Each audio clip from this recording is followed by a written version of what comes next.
हमें ज्यादा जनरेट करना है, उसके बारे में हम क्या कर सकते हैं कि ज्यादातर हमें ज्यादा रेवेन्यू लाना है या जो कॉस्ट है वो कम करनी है। उस समय भी प्रॉब्लम ऐसे आए थे, जैसा हम वेटनरी मींस गए थे पढ़कर बहुत सारे किताबों में, एक किसान के पास डेयरी फार्म प्रॉफिटेबिलिटी की जो टॉपिक में हमने जिनको इन्वाइट किया है वो है डॉक्टर शांताराम गायकवाड़ सर। आपने इनका नाम सुना होगा, गोविंद डेयरी के जनरल मैनेजर हैं ये। मैं उनके बारे में दो बातें बता के उनको स्टेज पे बुलाऊंगा। किसानों को 2 गाय से लेके 4 गाय से लेके 10 गाय तक, 10 गाय से 20 गाय तक, 20 गाय से 50 गाय तक, छोटे से छोटे फार्म को सस्टेनेबल कैसे बनाया जा सकता है। सर ने कहा, घोष सर ने कि बहुत बार हम बोलते हैं कि dairy farming is loss making business, बहुत सारे डेयरी फार्म बंद हो रहे हैं और हमें ऐसे टॉक्स में इस चीज़ के ऊपर बात करनी चाहिए कि इसका क्या सोल्यूशन है, क्यों फार्म्स बंद हो रहे हैं, क्या सोल्यूशन होना चाहिए। डॉक्टर गायकवाड़ सर ने गोविंद डेयरी के माध्यम से उनकी पूरी टीम बना के साइलेज हो, लूज हाउसिंग हो, अच्छी क्वालिटी का सीमेंट लोगों तक पहुँचाना हो और बहुत सारी डेयरी फार्म मैनेजमेंट की प्रैक्टिसेस पे बहुत अच्छा काम किया है। We are lucky that he is here as a speaker. मैं डॉक्टर शांताराम सर को स्टेज पे आमंत्रित करता हूँ। Sir thank you doctor Shailesh and doctor Ghosh. अभी डॉक्टर घोष सर ने टेक्निकल जो डाटा दिया बहुत आप सबके लिए बहुत इम्पोर्टेंट था। आज मेरा जो सब्जेक्ट है ये dairy farming innovation, a tool for sustainable dairy farming. जब जैसे कि हम सोच रहे हैं डेयरी फार्मिंग में आने वाले दिन में डेयरी फार्मिंग कैसी होनी चाहिए, जैसे कि जो नए यूथ है वो डेयरी फार्मिंग में ज़्यादा आ रहे, 2-3 गाय के फार्म बंद होकर कमर्शियल फार्म की तरफ हम जा रहे। तो इसमें अभी डॉक्टर शैलेश सर ने भी बोला कि इतने सारे फार्म हो रहे हैं, 1-2-3 साल चलते बहुत अच्छे और उसके बाद बंद हो जाते हैं, ऐसे भी कई फार्म है। तो उसके लिए एक सस्टेनेबल मॉडल कैसा होना चाहिए लो कॉस्ट में, तो हम डेयरी फार्मिंग में प्रॉफिटेबिलिटी और आगे जाकर ये सस्टेन कैसा हो सकता है उसके बारे में हमने प्रेजेंटेशन में मैं थोड़ा बोलूँगा। तो थोड़ा हमारा परिचय ये है कि मैं जिसमें काम करता हूँ गोविंद डेयरी 1996 में इस्टेब्लिश हुआ है। Currently we procure 77 lakh litres of milk and dairy farming में सबसे ज़्यादा कि हम जो डेयरी फार्मिंग सिस्टम है उसमें pre housing, silage, hydroponics, home herbal garden, जो छोटे हर्बल गार्डन भी हमने बनाए उसके बारे में, और एक ब्रीड डेवलपमेंट का programme, biogas, organic milk, women empowerment programme, इसके बारे में हम थोड़ा डिस्कशन करेंगे कि ये सस्टेनेबल डेयरी डेवलपमेंट के लिए कैसे हेल्पफुल है। जैसे कि हम बोल रहे हैं कि सस्टेनेबल होना चाहिए, हम तो सब इसके बारे में हमेशा बोलते रहते हैं। जो नए यूथ या डेयरी फार्मिंग करते हैं तो हमें एक ही बात मालूम है कि डेयरी फार्मिंग में दूध ही बेचना है, लेकिन हमें ये पता है कि हम चलते हैं तब हमें ये पता है कि हम एक दूसरे का साथ लेते हैं। तो इसीलिए इंटीग्रेटेड डेयरी फार्मिंग ये भी सबसे इम्पोर्टेंट है। तो हम दूध बेचते हैं तो इसीलिए हम ब्रीड भी बेच सकते हैं और उसके अलावा जो मैन्योर हम बना रहे, जो काऊ डंग आ रहा है, उसी से भी हम ज़्यादा मुनाफा इकट्ठा कर सकते। ये भी इंटीग्रेटेड डेयरी फार्मिंग में हमें सीखना है। अभी जो रेवेन्यू हमें ज़्यादा जनरेट करना है उसके बारे में हम क्या कर सकते हैं कि ज़्यादातर हमें ज़्यादा रेवेन्यू लाना है या जो कॉस्ट है वो कम करनी है। तो उसके लिए सबसे ज़्यादा फार्म मैनेजमेंट है वो इम्पोर्टेंट है। जो हम रूटीन काम कर रहे हैं उसके लिए जो लेबर कॉस्ट ज़्यादा लग रहा है, तो उसके लिए हम क्या करेंगे। तो ये फ्री हाउसिंग का मॉडल है कि कैसा लो कॉस्ट में हम फ्री हाउसिंग या जानवरों के लिए भी अच्छा माहौल बना सकते हैं और हमारे लिए भी काम कम होगा। दूसरा है कि हेल्थ, किसको मीन्स किसी को भी नहीं लगता कि हमारी गाय बीमार होनी चाहिए, हर एक को लगता है कि मेरा गाय अच्छी होनी चाहिए, तो उसके लिए हम कैसा काम करेंगे। दूसरा भी न्यूट्रिशन के बारे में तो बताया, और लास्ट वन जो इम्पोर्टेंट है ब्रीडिंग, हमारी गाय हमारे यहाँ पैदा होनी चाहिए, सबसे इम्पोर्टेंट है। उसके बारे में हम प्रेजेंटेशन में बात करेंगे। इंटीग्रेटेड अप्रोच में जैसे मैंने पहले ही बताया है कि मिल्क क्वालिटी है, वैल्यू एडेड मैन्योर, काफ रियरिंग, ये भी अभी महाराष्ट्र में बहुत अच्छा ब्रीडिंग का बिजनेस डेयरी में आ रहा है। और डेयरी में पोल्ट्री, इस जो छोटे छोटे 10 गाय 20 गाय के फार्म है, वहां पे कुछ लोगों ने पोल्ट्री भी रखी है 100, तो उसी से कैसा बेनिफिट हो सकता है वो भी है। और वैल्यू एडिशन ऑफ मिल्क जैसे ऑर्गेनिक, आयुर्वेदिक और ह्यूमनाइज्ड मिल्क, ये भी हमारा रेवेन्यू बढ़ा सकता है। अभी हमें कॉस्ट कहाँ पे कम करना है, जैसा कि सबसे बड़ी बात है अभी सबके लिए लेबर, आने वाले दिन में लेबर तो नहीं मिलेंगे, फिर हमने सस्टेनेबिलिटी के लिए क्या सोचा है वो भी सबसे इंपॉर्टेंट है, वो देखेंगे। अभी डॉक्टर घोष सर ने बोला कि फीडिंग कॉस्ट कम करनी है, वो भी इंपॉर्टेंट है। मैनेजमेंट कॉस्ट है, हेल्थ एक्सपेंसेस है, और सबसे ज्यादा जो हमारा ब्रीड अभी तैयार हो रहा है उसके लिए जो हम मैनेजमेंट है, फीडिंग है या न्यूट्रिशन मैनेजमेंट है, वो अच्छी तरह का दे रहे हैं क्या, वो जो ब्रीडिंग का जो कैरेक्टर है वो एक्सपर्ट मींस पूरी तरह से उसका पोटेंशियल हम ले रहे हैं क्या, वो भी इंपॉर्टेंट है। उसके लिए natural eco friendly farms, comfortable and timely balance diet, timely clean cold water, breed sorted semen, इसके ऊपर हम डिस्कशन करेंगे। अभी जो बेनिफिट है प्री हाउसिंग फार्म के, वो सबसे इंपॉर्टेंट है कि क्या है benefit, more milk, more quality, more milk with low feed, less labour और प्रेस्टिजियस जॉब। जो नई पीढ़ी इसमें आ रही है वो गोबर की वजह से ज्यादातर लोग नहीं आती इसमें, क्या वो बोलते हैं कि ये गोबर का बिजनेस है, कैसे आना है। लेकिन अभी एक 4-5 साल में डेयरी फार्मिंग का मॉडल थोड़ा बदला हुआ है। जैसा ये प्री हाउसिंग का मॉडल आया है तब से किसी भी फार्मर को ऐसा नहीं लगता कि वो गोबर का काम करता है, वो एक कंपनी चलाता है ऐसा उसको लगता है। और बहुत इंपॉर्टेंट है उसमें एक काम, organic manure for rural development, happy cow happy milk, low disease incidences, more pregnancy and heat detection. गाय को बहुत अच्छा कंफर्ट मिलता है, 24 आवर वाटर। पोल्ट्री का मैं बता दो आगे है, लो मेडिसिन, सबसे ज्यादा पानी की बहुत कम लागत लगती है प्री हाउसिंग में। अभी प्री हाउसिंग से आपको पता है कि बहुत अच्छा है, हम कर सकते हैं। गोविंद ने जो काम किया है कि वहां पे जो कुछ मॉडल हम जैसे कॉलेज में भी सीखे थे, हमने देखे भी जो फार्म है, जैसे कि प्री हाउसिंग बना रहे तो हमारे मन में एक मॉडल आता है कि प्री हाउसिंग बहुत बड़ा, कि इसके लिए बहुत कॉस्ट लगती है। लेकिन हमारे यहाँ इंडिया में भी बहुत सारे रिसोर्सेस है, उसी से भी हम लो कॉस्ट में प्री हाउसिंग मॉडल बना सकते हैं। जैसे कि गाय को क्या चाहिए, हमने बहुत सारे किसानों को एक क्वेश्चन पूछा था कि गाय को बैठने के लिए नीचे कंक्रीट चाहिए या सॉफ्ट फ्लोर चाहिए, आपको क्या लगता है क्या चाहिए। और दूसरा क्वेश्चन ये भी पूछा था कि गाय को ऊपर मींस जो वहां पे ट्री लगाए वो अच्छे लगते हैं या शेड अच्छा लगता है, बराबर है। दोनों की चीज है, गाय को क्या अच्छा लगता है, ट्री मीन लो कॉस्ट, दूसरा भी है फ्लोर, वो लो कॉस्ट लगता है। लेकिन हमारे मन में क्या होता है, जब हम एक फार्म का प्लानिंग करते हैं, बैंक में से लोन लेते हैं, सोचते हैं बहुत बड़ा फार्म होना चाहिए, आजू बाजू के लोग बोलने चाहिए कि मैंने फार्म बनाया है। लेकिन आप जो फार्म बनाते हैं, हम जब हमारे मन में जो फार्म होता है वो हमारा फार्म होता है, गाय का होता है क्या। गाय क्या बोलती है, मुझे लो कॉस्ट में चाहिए। जैसे हम बोलते हैं कि बाहर के देश में वहाँ पेड़ नहीं है, लेकिन हमारे इंडिया में बहुत सारे पेड़ है, उसी का भी इस्तेमाल कर सकते हैं। और जो फ्लोर है, हमारे यहाँ बहुत सारा क्रॉप रेसिड्यू इंडिया हमारे यहाँ प्रॉब्लम है, उसी का इस्तेमाल करके हम बहुत अच्छा फ्लोर बना सकते हैं। ये लो कॉस्ट में फल्टन में हमने 2008 में प्री हाउसिंग का काम चालू कर दिया। उस समय भी प्रॉब्लम ऐसे आए थे कि जैसा हम वेटनरी मींस गए थे पढ़कर बहुत सारे किताबों में, एक किसान के पास गए, हमेशा 6 महीने लगातार उसके पास जाते रहते थे कि हमें प्री हाउसिंग करना है, या ऐसा करना है वैसा करना है। लेकिन वो बोलता मेरे पास तो पैसे नहीं है, हम इतना बड़ा फार्म कैसा करेंगे। लेकिन एक दिन उन्होंने बोला सर आप 1 हफ्ता मेरे लिए रखो, मैं करता हूँ फार्म, आप देखने के लिए आ जाइए। तो उन्होंने तीसरे दिन मुझे बुलाया। तीसरे दिन उन्होंने बहुत अच्छा प्री हाउसिंग फार्म बनाया था। उसके पास जो शेड था उसको जो लकड़ी थी उन्होंने फेंसिंग बनाया था।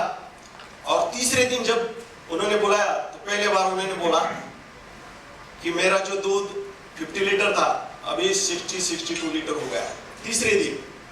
ये सबसे बड़ी बात है। लेकिन उससे ही बड़ी बात एक है कि जो भगिनी थी उधर, तो उन्होंने बोला कि लाइफ में मैं मेरे पिताजी की यहाँ थे, तो मेरा यही काम था कि सुबह गोबर उठाना, मेरे माथे पर जो गोबर की टोकरी थी वही थी जैसी यही भी है, मैं पानी दिखाती थी, वो बकेट भी मेरे हाथ में वही थी, यहाँ भी है।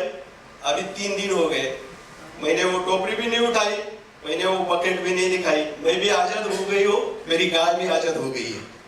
ये सबसे बड़ा मैसेज वहां पे दिया। और जो पहले 6 महीने में एक ही फार्म नहीं बना था, बाद में मैंने उनका इंटरव्यू दूसरे लोगों को दिखाया, तो उसके बाद 6 महीने में 200 फार्म बन चुके थे। कोई भी हेल्प नहीं है, कोई भी हेल्प नहीं थी, किसानों ने लो कॉस्ट मॉडल यहीं से बनाया था। और इंडिया में बहुत सारे रिसोर्सेस है, हमें भी आगे जाना है, लेकिन हमारे पास जो पैसा है हम उसको ब्रीड में हम इन्वेस्ट कर सकते हैं, अच्छे जहाँ पे हमें करना चाहिए, और गाय को जो अच्छा लगता है वहां पे हम लो कॉस्ट में जाना चाहिए। ये उस किसान ने हमें सिखाया और उसी से ये डेयरी फार्म डेवलपमेंट का। अभी देखो बाहर के देश में वहां पे ऐसे पेड़ नहीं, इसीलिए वो ज्यादा खर्चा करते हैं, लेकिन हमारे पास नेचर ने बहुत कुछ दिया है, तो उसी में हम कर सकते हैं। ये मेंजर भी लो कॉस्ट में किया है, जैसा 600 रुपए में किया है। गुनवरे में हमारे यहाँ किसान था, वो बोल रहा था कि मेरे पास 25,000 रुपीज नहीं है मेंजर बनाने के लिए, अभी उन्होंने ये बनाया 600 रुपए में। लेकिन अभी जब हम वहां जाते हैं तो बहुत बड़ा एडवांस फार्म है, किसी की बैंक की हेल्प नहीं है, खुद ने ऐसा बचत करके ऐसा इन्वेस्ट करके ऐसा फार्म बनाया है बड़ा, तो ये लो कॉस्ट से आया है।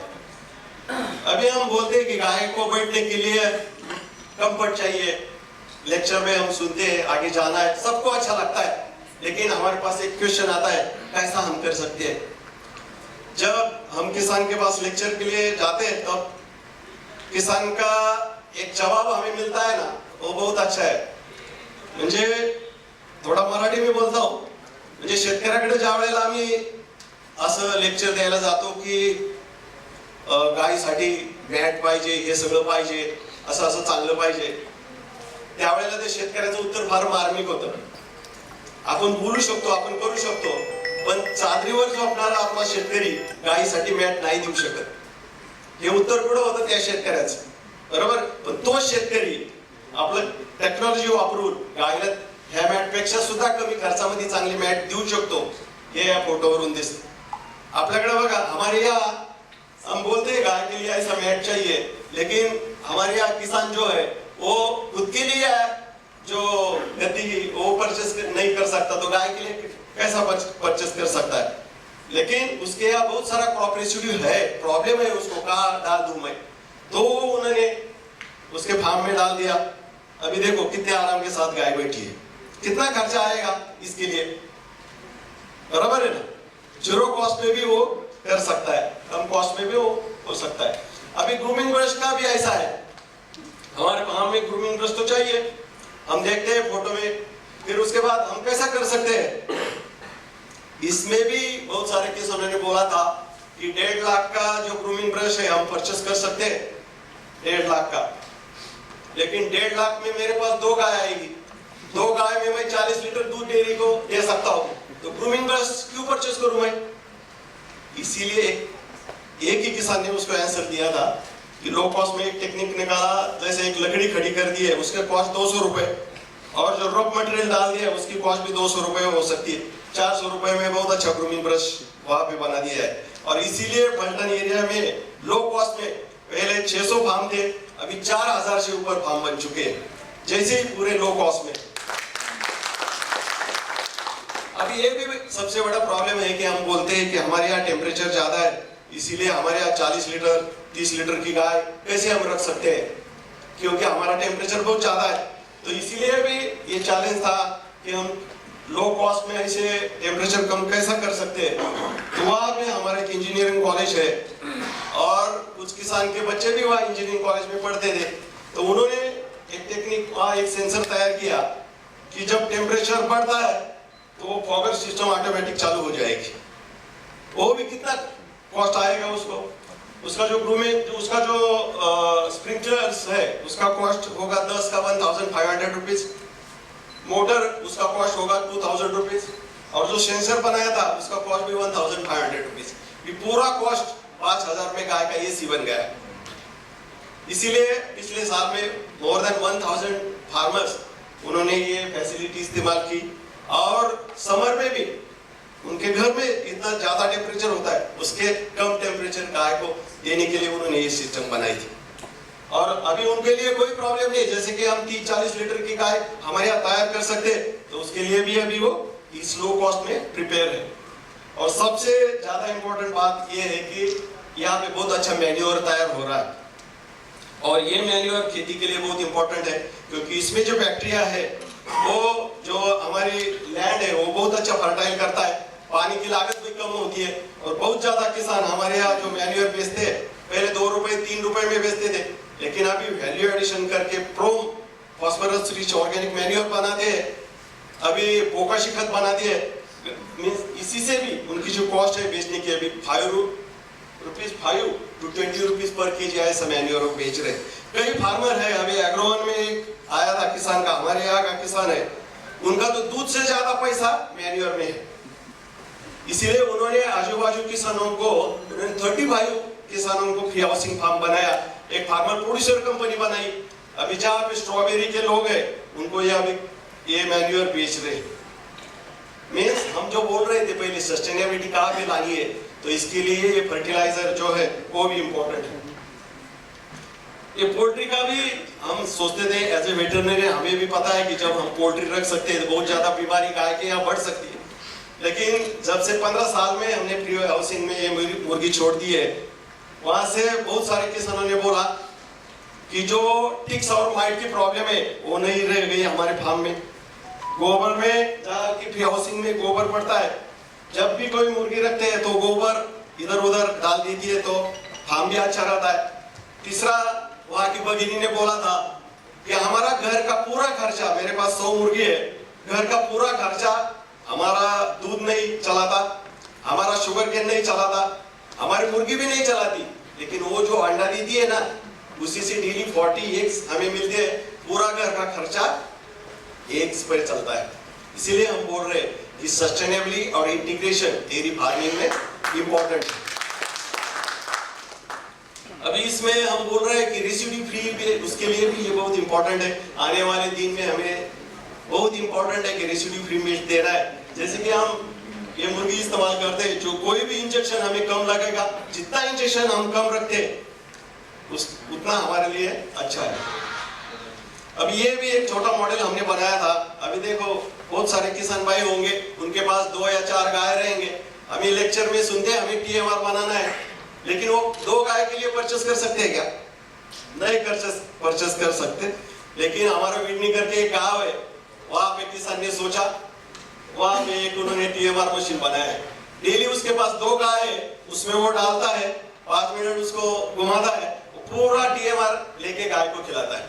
मीन्स गोविंद ये बताता है कि जिसको आगे बढ़ना है उसके लिए कॉस्ट इंपॉर्टेंट नहीं है, दिमाग इंपॉर्टेंट है आगे जाने के लिए, और वो भी सस्टेनेबल डेवलपमेंट की तरफ।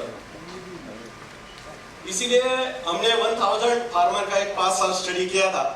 जैसे कि ये सारा पॉइंट लेके इतना सारा उन्होंने रेवेन्यू जनरेट किया था, 118 करोड़, इतना पैसा उन्होंने वहां से ज्यादा कमाया था। इतना सारा सब्सिडी कौन देगा? डेयरी में नहीं देगी, गवर्नमेंट में नहीं देगा, लेकिन किसानों के पास वो ताकत है करने की, खाली उनको टेक्नोलॉजी चाहिए, उसी से वो आगे बढ़ सकते हैं। इतना सारा बेनिफिट है प्री हाउसिंग का। Preventive vaccine, so no antibiotic, happy milk from happy cow, no use of hormones, biological control, natural milk, less somatic cell count, high MBR, stress free cows give good quality natural milk, clean cows. जैसे कि clean cows का जो उदाहरण है, बहुत सारे लोग हैं हमारे 2 महीने 3 महीने गाय को वॉश भी नहीं करते, तो वो बहुत क्लीन रहती है। और कंट्रोल फीडिंग ये भी उसमें एक एग्जांपल है। ये 2001 अजीज फार्म का मैंने बताया था, वो लकड़ी का मॉडल उन्होंने किया है, ये 2008 का है। ये 2 महीने में हुआ था, और उसके बाद 2 साल में 15 गाय थी। आज के टाइम उनके पास 66 काउस है, और दूध भी उसका 450 लीटर दूध है उनका। फिर भी लैंड उनके पास 1.5 एकड़ ही है। हम बोलते हैं लैंड के अलावा नहीं हो सकता, लेकिन अभी उनका फार्म ये नहीं रह गया बहुत बड़ा फार्म बन गया है, लेकिन लैंड कम होने के बावजूद भी उन्होंने इतना अच्छा बनाया है टेक्नोलॉजी इस्तेमाल करके। ये हुआ प्री हाउसिंग के बारे में। जैसे कि हमने इसके पहले साइलेज के बारे में बताया है कि साइलेज बहुत इंपॉर्टेंट है, वो भी लो कॉस्ट में कैसा करना है। हम खाली 30 kg का साइलेज भी बैग में बना सकते हैं।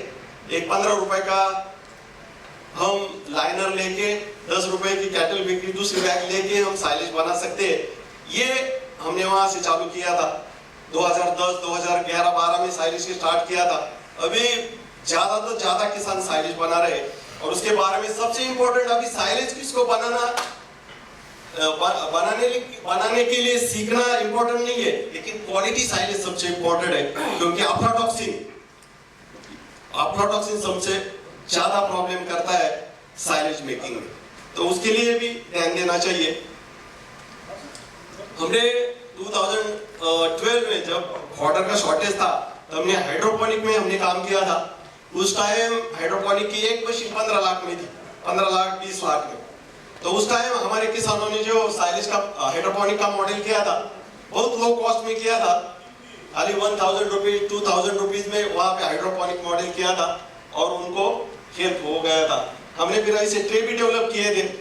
अभी भी कुछ फार्मर हाइड्रोपोनिक उनके जानवरों के लिए दे रहे, जैसे कि हम स्प्राउट खा रहे सुबह हमारे लिए, तो जानवरों को स्प्राउट दिया तो क्या होगा, बराबर है, उनकी बीमारी कम होगी, दूध की क्वालिटी अच्छी आएगी।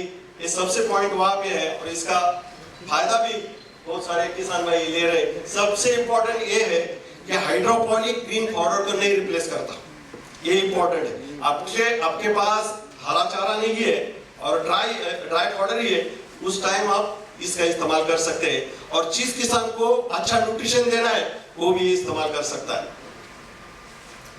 हमने इंडियन आर्मी को भी हाइड्रोपोनिक का मॉडल बना के दिया था सुंदरबनी में। मैं भी वहां गया था 2 दिन में।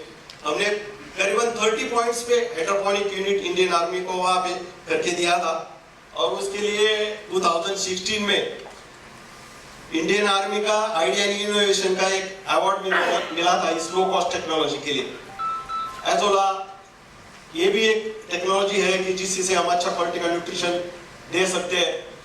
अभी ब्रीडिंग के बारे में जो हम काम कर रहे हैं गोविंद डेयरी में मिक्स मैनेजमेंट में हो गया, तो ब्रीडिंग में सबसे ज्यादा इंपॉर्टेंट है कि हमारी एरिया में हमारी गाय हम तैयार होनी चाहिए।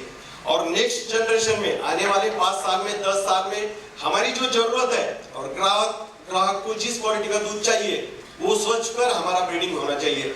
इसीलिए हमने ब्रीड पर जो पॉलिसी बनाई थी, पहले सब जो ब्रीड हमारा होना चाहिए वो लेस डिसीज इंसिडेंसेस मींस वहां पे बीमारी कम होना चाहिए। दूसरा अडॉप्टेबल टू आवर क्लाइमेट, जैसा हम पलटन में रहते हैं वहां पे मान घटाव टेम्परेचर 41-42 पे जाता है, तो आने वाले 5 साल में भी टेम्परेचर बढ़ेगा। तो उसके लिए हमने क्या प्रिपेयर किया है, हमारा ब्रीड कैसा होना चाहिए उस टाइम, वो भी यहाँ पे है। और जो तीसरा पॉइंट सबसे इंपॉर्टेंट है कि जो दूध हम एक्सपोर्ट कर रहे हैं, अच्छा क्वालिटी का दूध हमारे कस्टमर को चाहिए, तो उस क्वालिटी का दूध तैयार करने वाली गाय, ये 3 पॉइंट लेके काम किया था। तो वो कैसे किया था, सबसे ज्यादा इंपॉर्टेंट है कि जो बुल हमने सिलेक्ट किए थे, हमने किसानों की टीम बनाई थी 12 किसानों की, उसमें कुछ वेटरनरी किसान थे। उसी से हमने पहले साल में 6 साल पहले कुछ बुल सिलेक्ट किए थे और हर 2 साल में हम बुल चेंज करते थे। तो उसी से एक क्राइटेरिया रखा था कि bull selection as per the cow performance. हमने progenitor bull, imported bulls, sorted semen, embryo transfer, ये सब टेक्नोलॉजी इस्तेमाल करके हमने करीबन अभी 15,000 से ऊपर जो हीपर है हमारे यहाँ तैयार किए 6 साल में। और सबसे इंपॉर्टेंट है कि जो बीमारी है उस हीपर में कम है। इसके पहले हमारे यहाँ के फार्मर बेंगलोर में जाते थे गाय परचेस करने के लिए, महाराष्ट्र के, लेकिन अभी पिछले 1-2 महीने में अभी देखा होगा कि बेंगलोर के लोग यहाँ आके गाय लेके परचेस करके जा रहे हैं। पिछले कुछ दिनों में हमारे यहाँ दूधे भाभी के यहाँ बेंगलोर के कुछ लोग आए थे, उन्होंने 110 हीपर्स यहाँ से मांगे। मींस ये दिन में महाराष्ट्र के लिए ऐसे नहीं है कि आने वाले ये दिन में भी महाराष्ट्र में एक डेयरी का हब हो रहा है। यहाँ के जो अच्छे ब्रीड होगा वो भी किसान बाहर बेच सकता है। और हम बोल सकते हैं कि जो सस्टेनेबल डेयरी फार्मिंग होना चाहिए, उसमें खाली दूध नहीं बेचना है, हमें अच्छा क्वालिटी का ब्रीड भी बेचना है और मैन्योर भी बेचना है। तो इसीलिए ये ब्रीड डेवलपमेंट प्लान हमने किया था। देखो उस किसान ने भी, जैसे कि गाय को पहले कीमत जो प्राइस आती थी 70,000, 80,000, 1 लाख रुपीस तक, लेकिन अभी जो नया ब्रीड हो रहा है उसके लिए भी अच्छा प्राइस किसानों को मिल रही है। अभी हमारे यहाँ जो किसान है उनके फार्म में 10 गाय है तो उनके पास 15 हीपर्स है, जिनके पास 20 गाय है तो उसके पास 25 to 30 अच्छी क्वालिटी की हीपर्स है। तो आने वाले नेक्स्ट जनरेशन हीपर्स वहाँ पे उन्होंने तैयार किए हैं और कई दिनों में यहाँ से अभी इस 1-2 साल वो खुद उनके लिए हीपर्स रख रहे हैं, लेकिन आने वाले साल में वो बाहर भी बेचेंगे और उनके लिए भी अच्छा क्वालिटी का ब्रीड यहाँ से जाएगा। सस्टेनेबल डेयरी फार्मिंग के लिए वुमन एम्पावरमेंट ये भी इम्पोर्टेंट है, क्योंकि हमारे यहाँ जो डेयरी फार्मिंग है उसमें एक रेस लगाई है। जो पुरुष भाई है तो उनके लिए बोला है कि अपनी खेती देखना है, और जो वुमन है उनको हमने बोला है कि आपको डेयरी देखना है, और हर एक को ये बोल दिया है कि किसका इनकम ज्यादा रहेगा। तो उसमें आपको पता है वुमन एम्पावरमेंट सबसे अच्छा रहेगा। तो डेयरी डेवलपमेंट वाला जिनके पास फार्म है वो वुमन बोलती है कि मेरा जो पेमेंट आएगा वो 10 दिन में आएगा, और आपका जो खेती का पेमेंट आएगा कितने दिन में आएगा। और इसी से वहाँ पे बहुत सारे लेडीज है। अभी देखो ये जो लेडीज फार्मर है, पहले उनके पास 3 या 4 गाय थी, अभी 50 to 60 काउस है उनके पास, खुद ट्रैक्टर चलाती है। बहुत सारे वुमन फार्मर है अभी पलटन में कि जो अभी डेयरी फार्मिंग खुद देख रही है, और जो पुरुष है वो खेती का काम कर रहे हैं। वहाँ का भी इनकम बढ़ रहा है और यहाँ का भी इनकम बढ़ रहा है। जैसे सिटी में हम देखते हैं कि दोनों काम के लिए जाते हैं, लेकिन अभी गांव में भी दोनों काम के लिए है। ये सबसे इम्पोर्टेंट है, सस्टेनेबल डेयरी डेवलपमेंट के लिए ये इम्पोर्टेंट। इसके लिए बाहर भी जाना इम्पोर्टेंट है। महाराष्ट्र में क्या है, महाराष्ट्र के बाहर क्या है, वहाँ पे देखकर हम हमारा डेयरी डेवलपमेंट हम डेवलप कर सकते हैं। और उसी से ऐसे जो महिलाएं डेवलप होके ऊपर आती है। हमारे यहाँ 4 गोविंद का खुद का ट्रेनिंग सेंटर नहीं है, हमारे 4 ट्रेनिंग सेंटर है, सब महिला है वही चलाती है। उनको जो फार्म है वहाँ पे हमारा ट्रेनिंग सेंटर है। करीबन हर ट्रेनिंग सेंटर पे अब तक 30,000 से ज्यादा महिलाओं ने ट्रेनिंग लिया है वहाँ पे, और पूरा ट्रेनिंग बहुत अच्छा होता है। जैसे हम ट्रेनिंग देते हैं हमारे ऑफिस में, उसी से भी वो अच्छा ट्रेनिंग देती है, और वहाँ पे जो अडॉप्शन है वो बहुत अच्छा हो जाता है। ये सबसे इंपॉर्टेंट है।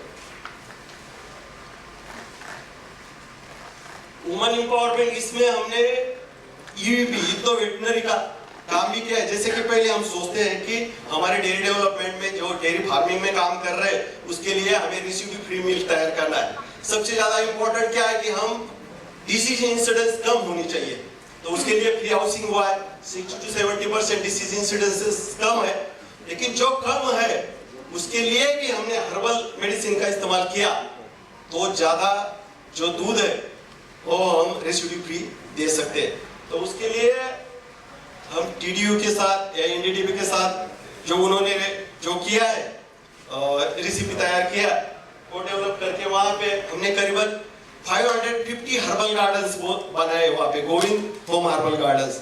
अभी किसी की समय जैसे कि मस्ट स्टडीज होता है और 11 बजे उनको पता होता है, तो 11 बजे ही बगल में जो उनका हर्बल गार्डन है वहां से वो एलोवेरा ला सकती है, और रात 11 बजे वो ट्रीटमेंट करती है गाय को। प्राइमरी स्टेज आगे जाती है तो डॉक्टर को बुलाती है, लेकिन उसी से 80 to 90% जो उनका कवरेज है वो अच्छा हो गया है, और जो एंटीबायोटिक का यूज है वो भी कम हो रहा है। अभी ग्लोबल वार्मिंग में हम डिस्कशन बहुत करते हैं, वो भी इम्पोर्टेंट है। आने वाले दिन में हमें उसमें भी काम करना है। तो हमने करीबन अभी 7,000 से ज्यादा बायोगैस दिए किसानों को, और उसका बहुत अच्छा फायदा उनको हो रहा है। पहले मींस हर साल 10 करोड़ का जो एलपीजी लगता था सिलेंडर, उनका सेविंग हुआ है किसानों को। और जो स्लरी उनको मिलेगा फर्टिलाइजर, वो भी सस्टेनेबल एग्रीकल्चर के लिए बहुत इंपॉर्टेंट है। और हमें दूध में रेसिड्यू कम करने के लिए ऑर्गेनिक फर्टिलाइजर करके वो भी बहुत बड़ा काम वहाँ पे कर रहा है। इसीलिए अभी मोर देन 7,000 बायोगैस वहाँ पे हमने बिठाए, और साल में हम करीबन 10,000 पेड़ भी लोगों को देते, जैसा कि हमें ये ग्लोबल वार्मिंग की सीख है लोगों की देनी चाहिए, जो मीथेन इमिशन का काम वो कैसा हम कम कर सकते हैं। अभी जैसा कि हमने सुना है बहुत लो कॉस्ट टेक्नोलॉजी क्या कर सकती है, तो उसमें जैसे हम काम कर रहे थे तो food and agriculture organization of United Nations, हमने एक दिन देखा कि हमारी स्टोरी वहां पे थी, हमें पता भी नहीं था, लेकिन उनको ऐसा लगा कि लो कॉस्ट में भी कुछ हो सकता है, तो इसलिए वहां पे एक स्टोरी उन्होंने उनके वेबसाइट पे ये पब्लिश कर दी है, वो इनके लिए बहुत बड़ी बात है। और अभी तक हमने जो कुछ किया था फ्री हाउसिंग, जैसा फ्री हाउसिंग में साइलेज में या अभी काफरी रिंग में, उसका एक किताब बन गया है। 2011 में हमने जो फ्री हाउसिंग में हाइड्रोपोनिक में काम किया, हाइड्रोपोनिक का किताब हो गया, साइलेज में काम किया, साइलेज का किताब हो गया, फ्री हाउसिंग में काम किया, फ्री हाउसिंग का किताब हो गया। जैसा अभी एक किताब हमने ब्रीडिंग में भी किया है काफरी रिंग का, तो उसके लिए महाराष्ट्र साहित्य परिषद है, उसका एक अवार्ड भी, उसको पहला साहित्यिक का अवार्ड मिला था पिछले साल उस किताब को, तो वो भी किताब इसमें आया है, क्योंकि बहुत सारे जो करते हैं प्रैक्टिकल उसका एक किताब बन जाता है और किसानों के अच्छी तरह की प्रैक्टिकल की इंफॉर्मेशन मिल जाती है। Thank you. अपने